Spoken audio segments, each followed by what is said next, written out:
Welcome to another installment of Big Block 496 Ground Pounder. Anywho, just doing this vid here real quick. Got everything else settled in, engine's been in, tranny's in, so forth. Went to put my 3.5-inch exhaust pipe on, and I ran into a problem, as many of us do. The Crossmember on these stock babies, especially most of them came with 2.5-inch, somewhere in there, 2.5-inch. Big block cars, I think, came with 2.5-inch, and so on and so on. Then we decide, we want to go 3-inch, so we put 3-inch on. We still have a little bit of clearance from the Crossmember, but when you go 3.5 like this, you start to run into a problem. And the problem I was having is that the Crossmember, my stock one, was coming to about right here, and that pretty much made it impossible for me to bolt anything up to that. So after kind of combing the internet and trying to figure out what the heck am I going to do, and talking to a couple different people, a couple people said, hey man, Mr. Big Block 496, I think they make a Crossmember that kind of sits high. Don't know much about it, but you might want to go online and check it out. So that's what I did. I went and researched, and I came up with this thing. Boom. Here it is right here. This is a boxed Crossmember. Chevelle, any car basically you drive, this can be made for. It is a company called Geforce Performance. You can see their website address there. Don't need to say it because you can read. Anyway, the way this thing is made is pretty awesome. They got some big welds on here. Solid stuff. I wasn't sure about the bolt tab, if they're going to have it at the top or have it at the bottom, which would make it a lot easier. They could just weld straight on here and go straight across, but then you would lose height over in this area. So they capped it right in the middle, and it bolts up really well. 1/2-inch bolts provided. Some cars you may have to drill it out. Some cars came with a 3/8-inch. Big block cars came with pretty close to 1/2-inch. You know what I'm saying? So just drill it out a little bit, hone it out. That's actually what I just had to do to mine. Just kind of hone it, and the bolts slid right in nice and tight. But the cool thing about it, you can see my floorboard here. Here's my finger. I can barely get to the first bend there. Second bend, I guess, if you're really looking. Up above this piece that they welded in here. This is, I don't know, C channel, U channel, void of space.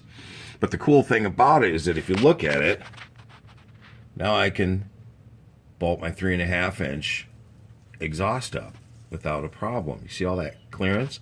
They guarantee somewhere up to 4.5-inch, which I believe now, because these are 3.5-inch, and you see where my finger is. I got a long way to go. So that's totally awesome. Boxed all the way across, ties in over there. See the bolt up top there? If you have an older car like this is a 68 SS Chevelle Muncie 4-speed. What you want to make sure of is that, a lot of these cars back then, they twisted and bowed the frames a little bit right here.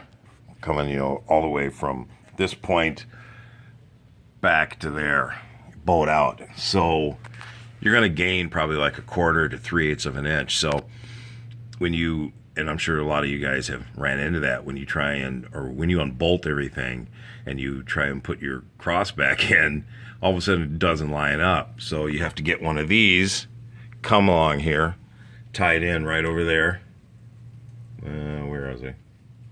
Anyway, I was over there somewhere, and I tied in, and then right behind me, and I cinched the car in. And once I got it directly lined up, put the bolts in, bolted the thing down. Next, what you want to do, once again, if you have a Muncie transmission. These will work for 700 R4s. You just got to tell the guys which ones you have, and ladies, which ones you have, which transmission you have, and they will get you the correct one. Now with this one, you can see that if you have a Muncie transmission, before you put this in, you want to make sure your car is in reverse. So if you have a 4-speed transmission, make sure it's in reverse before you start bolting everything down, or you're going to run into a problem. The problem you're going to run into, let me see that. See that clearance right there? Right there. That car is in reverse right now. And that is my reverse rod on the shifter.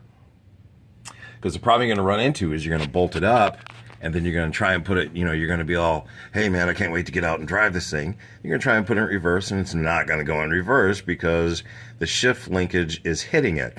So the really cool thing is that these guys provide shims. See that there? Metal shims, metal plectrums. So you can space right here. If you can get a shot of that, I'll try and get up in here without getting right there. There we go. So you can see them right there. It might be kind of dark, but you can see that is my tranny mount energy suspension. And I have it shimmed in there. I got 2 of those. It actually comes with 4. I've got 2 in there. There they are, right there. And then I dropped it back down, made sure everything fell back into place. Now I have clearance for my reverse, or else I'd be putting the car back up and doing this all over again. Awesome piece. Strong as heck.